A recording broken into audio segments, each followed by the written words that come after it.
दोस्तों, हिंदुस्तान का एक नागरिक होने की हैसियत से ये कार्यक्रम मेरी सामाजिक जिम्मेदारी की एक विनम्र कोशिश है।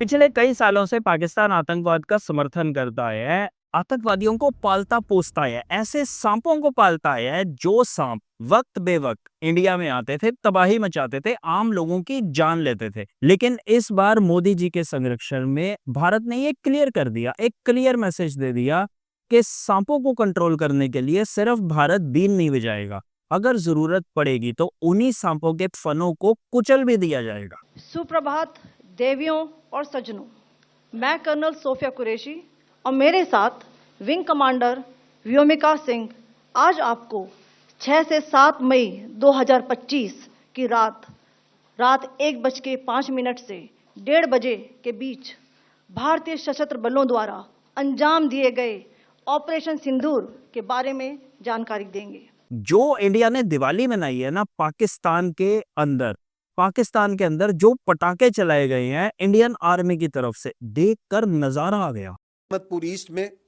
मस्जिद सुभान को निशाना बनाया गया। यहां पे 4 स्ट्राइक्स की गई। यहां पर 5 बेगुनाह पाकिस्तानियों ने शहादत नसीब की। आप लोग रोना बंद कीजिए, मेरे तक आवाज आ रही है। अब रोने से क्या फायदा? क्यों ऐसी बातें करनी अब कि सिविलियंस को मारा जा रहा है, छोटे छोटे बच्चों को मारा जा रहा है। आपके मासूम जो शहीद हो रहे हैं उनसे अल्लाह की मुलाकात होगी, दुनिया में उन पर क्या बीती इस पर भी बात होगी। खुदारा अपने मासूमों को तलकीन कीजिएगा कि वो अल्लाह से हमारी शिकायत ना करे।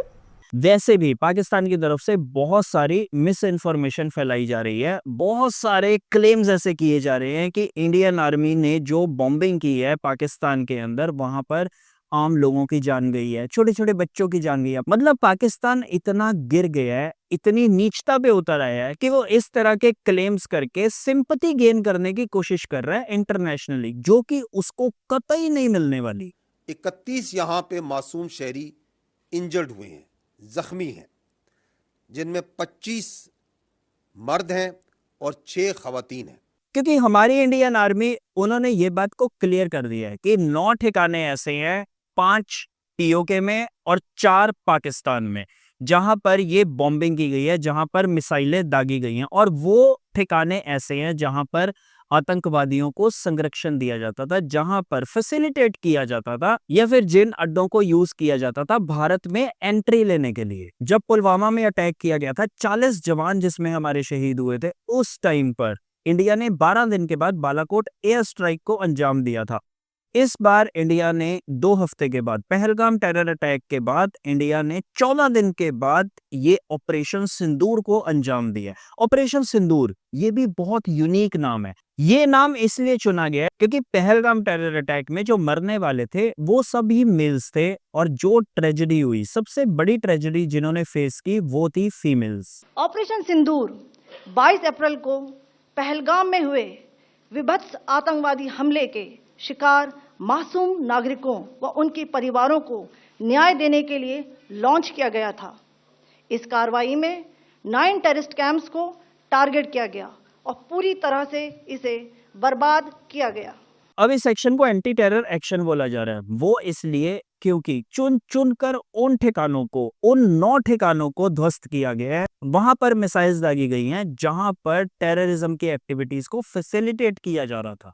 शुरुआत कहां से हुई? रात को 2 बजे प्रेस रिलीज आती है पीआईबी से, जिसमें यह लिखा था, a little while ago the Indian armed forces launched Operation Sindoor hitting terrorist infrastructure in Pakistan and Pakistan occupied Jammu and Kashmir from where terrorist attacks against India have been planned and directed. मतलब यहाँ note करने की ये बात है कि ये अटैक जो किया गया है, ये सिर्फ पाकिस्तान ऑक्युपाइड कश्मीर में नहीं किया गया है। इस बार इंडिया ने पाकिस्तान इंटरनेशनल बॉर्डर्स को क्रॉस करके वहां पर ठिकानों को उड़ाया है, और ये बहुत बड़ी घटना है। All together 9 sites have been targeted. Our actions have been focused, measured, and non-escalatory in nature. No Pakistani military facilities have been targeted. India has demonstrated considerable restraint in selection of targets and method of execution. मतलब Indian army ने Pakistani military की किसी भी facility को नहीं उड़ाया है और ना ही किसी भी सिविलियन को यहाँ पर निशाना बनाया गया। तो सरकार ने ये चीज क्लियर कर दी है कि इस अटैक के पीछे वो कोई जंग नहीं चाहते, लेकिन अगर पाकिस्तान अभी भी बाज नहीं आया फिर बात कुछ और है, फिर कहानी कुछ और लिखी जाएगी। These steps come in the wake of barbaric Pahalgam terrorist attack in which 25 Indians and 1 Nepali citizen were murdered. We are living up to the commitment that those responsible for this attack will be held accountable. यहाँ पर इस press release में India ने एक और चीज को clear कर दिया कि इंडिया जो है उसने ये अटैक किया है पहलगाम टेरर अटैक के रिटेलिएशन में, जिसमें 25 इंडियंस की जान गई थी और एक नेपाली सिटीजन की जान गई थी। ये अटैक इंडिया को करना था तो उन्होंने कर दिया, ये होना एविडेंट था, क्योंकि इंडियन गवर्नमेंट जो है वो बाउंड है। हर देश की सरकार की तरह इंडियन गवर्नमेंट की भी रिस्पॉन्सिबिलिटी है कि अगर उसके देश में कोई आतंकी हमला होता है तो उन आतंकवादियों को ढूंढे, उनका पता लगाए और उनको जहन्नुम भेजने की उनकी टिकट काटे। अब आते हैं टारगेट्स के ऊपर और आपको ये बताते हैं कि वो 9 ठिकाने कौन से थे जो इंडिया ने चूज किए। सबसे पहला ठिकाना है सवई नाला कैंप इन मुजफ्फराबाद। ये वो ठिकाना है जहां पर ट्रेनिंग सेंटर था लश्करे तैयबा का। टेररिस्ट जो इन्वॉल्व थे अक्टूबर 20, 2024 के अटैक में सोनबर्ग में जो हुआ था और 24 अक्टूबर 2024 जो गुलमर्ग में अटैक हुआ था, इसी के साथ साथ 22 अप्रैल 2025 को जो अटैक हुआ था, ये सभी टेररिस्ट की ट्रेनिंग यहीं पर हुई थी। दूसरा ठिकाना सैदना बिलाल कैंप मुजफ्फराबाद। ये जैशे मोहब्बत का स्टेजिंग एरिया था। यहाँ पर ट्रेनिंग दी जाती थी किस चीज की? वेपन्स को चलाने की, बॉम्ब्स को बनाने की और जंगल वॉरफेयर की। तीसरा ठिकाना गुलपुर कैंप इन कोटली। ये ठिकाना बेसिकली बेस कैंप था एलईटी का, जो कि एक्टिव है पुंछ और रजौरी के एरियाज में। जो 20 अप्रैल 2023 और 9 जून 2024 को पुंछ में आतंकवादी हमले हुए थे, वो सभी टेररिस्ट जो थे उनको यहीं पर ट्रेनिंग मिली थी। चौथा कैंप है बरनाला कैंप इन भिम्बर। ये जो कैंप है ये वेपन्स हैंडलिंग, एक्सप्लोजिव्स और जंगल सर्वाइवल की ट्रेनिंग का एक अड्डा था। ये वो ठिकाना है जहां पर टेररिस्ट जो थे उनको एक्सप्लोजिव्स की ट्रेनिंग दी जाती थी, उनको वेपन्स की ट्रेनिंग दी जाती थी और जंगल वॉरफेयर की ट्रेनिंग दी जाती थी।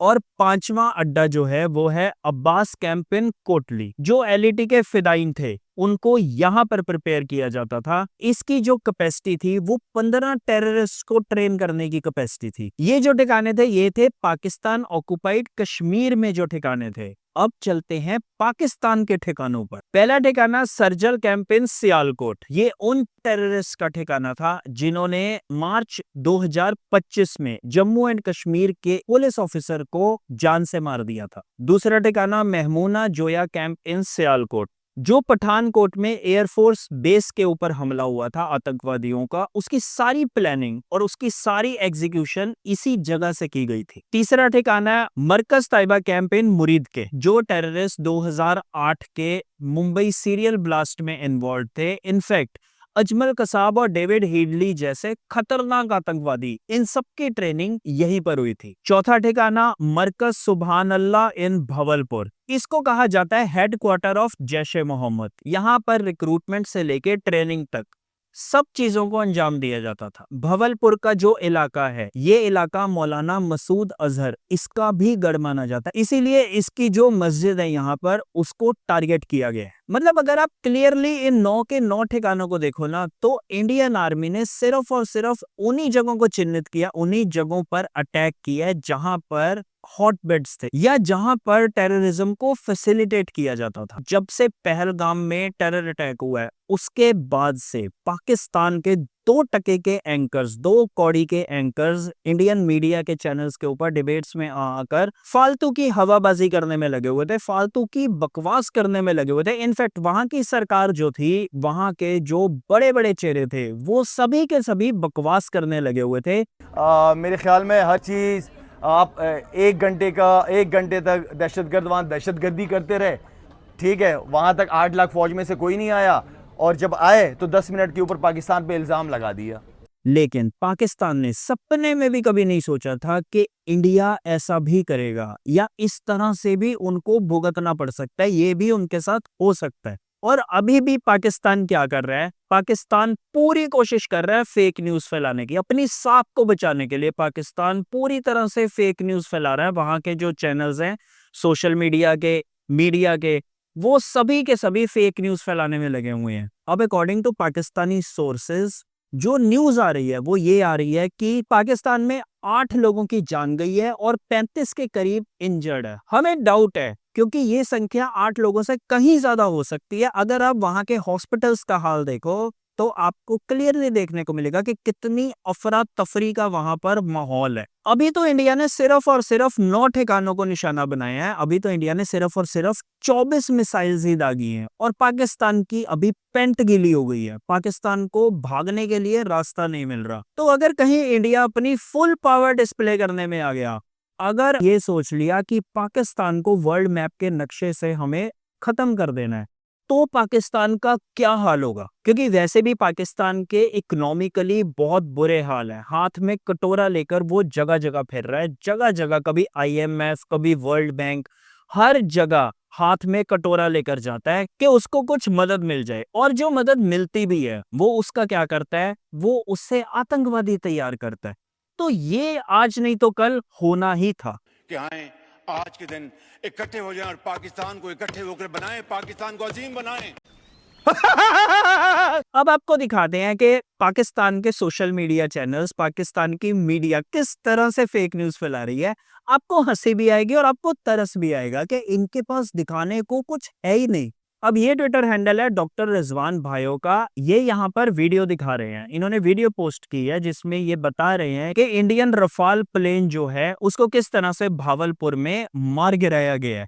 अब आपको इस वीडियो की थोड़ी सच्चाई बताते हैं। ये एक्चुअली वीडियो गेम का एक शॉट है। मतलब पाकिस्तान के इतने बुरे दिन आ गए हैं कि वो वीडियो गेम दिखा दिखा कर अपनी साख बचा रहा है। ये बताने की कोशिश कर रहा है कि हम भी लड़ रहे हैं, जबकि औकात उसकी कतई नहीं है। अब ये भाई साहब है हामिद मीर, ये फिर एक जहाज की फोटो दिखा रहे हैं और बोलते हैं कि किस तरह से पाकिस्तान की एयरफोर्स ने इंडियन फाइटर जेट को धराशायी कर दिया, मार दिया। जबकि सच्चाई क्या है इस तस्वीर की? ये सच्चाई है कि ये एक MiG-21 प्लेन है जो कि दुर्घटनाग्रस्त हो गया था मोगा पंजाब में। इसका पाकिस्तान से दूर दूर तक कोई लेना देना ही नहीं है। ये घटना 21 मई 2021 की है जिसमें हमारे पायलट लेफ्टिनेंट स्क्वाड्रन अभिनव चौधरी, उनकी मौत हो गई थी। इंडियन मोहम्मद जुबैर वो कल रात से धज्जियां उड़ा रहा है पाकिस्तान की।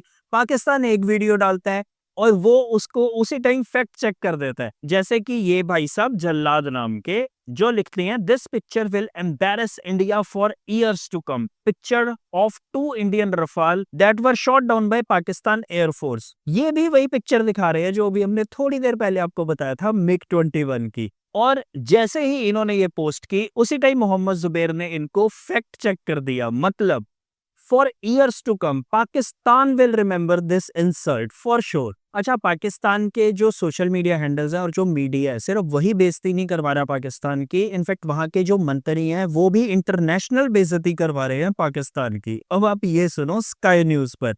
As far as the current situation is ongoing, we are responding. We've shot down, as per initial reports, we've shot down 2 Indian planes. I would appreciate. I will send you images. I will appreciate if you can run those images on your television. Yes, once we've verified any images that come through, because of course we are still in the fog of war, there is still information coming through. Sky news पर ये भाई साहब आकर झूठे झूठे दावे कर रहे थे कि किस तरह से पाकिस्तानी एयरफोर्स जो है उन्होंने इंडिया के फाइटर जेट्स को मार गिराया। ये वही तस्वीरें दिखाने की बात कर रहे थे। स्काई न्यूज की एंकर यहाँ पर क्या कहती है कि पहले आप इन खबरों की पुष्टि कीजिए फिर हम वो तस्वीरें दिखाएंगे। मतलब इतनी बुरी बेइज्जती पाकिस्तान की जगह जगह हो रही है और ये होनी भी थी, ये लाजमी थी, क्योंकि पाकिस्तान पिछले कई सालों से अपनी हरकतों से बाज नहीं आ रहा। वो आतंकवाद को उसी तरह से समर्थन देता आ रहा है, वो आतंकवाद को उसी तरह से पालता पोसता आ रहा है। जैसे कोई अपने बच्चे को पालता है। हाँ, वो बात अलग है कि गलत बच्चा वो पाल रहा है और उस बच्चे ने आज नहीं तो कल उसको तबाह करना था और उसका काउंटडाउन शायद अब शुरू हो गया है। बाकी इंडियन गवर्नमेंट आगे क्या करती है इसका हमें नहीं पता। जो भी करेगी हम आपके सामने इसी तरह फैक्ट्स को लेकर आते रहेंगे। India is great, be happy, be healthy. ठोक लीजिए, 5,000 लौटे दिख जाना चाहिए।